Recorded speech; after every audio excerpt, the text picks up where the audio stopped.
nüüd aeglaselt läheb D-tsimmites siin. G-tuur, B-moll, E-moll, siis meloodiline seis on E-noot.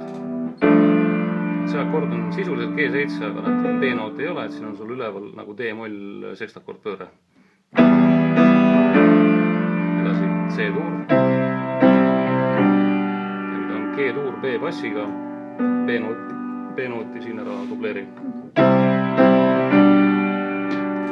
A-moll 7, üleval on nagu C-tuur.